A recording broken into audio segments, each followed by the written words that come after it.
আমাদের সর্বশেষ নিবেদন। ক্ষণস্থায়ী তরুণ বিদ্রোহী কবি নানান প্রতীকী চরিত্রের মধ্যে দিয়ে আমাদের উপহার দিয়ে গেছেন চমৎকার চমৎকার সব কবিতা, যেমন একটি মোরগের কাহিনী, যেমন দেশলাই কাঠি, যেমন সিগারেট।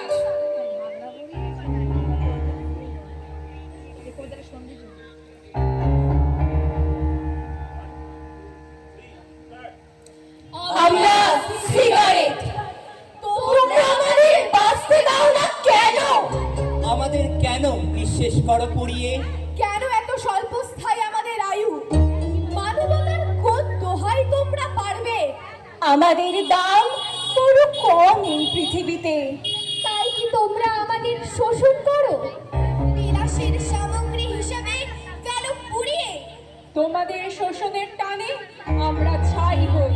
তোমরা নিবিড় হও আরামের উত্তাপে, আমাদের আরাম, আমাদের মৃত্যু। এমনি করে চলবে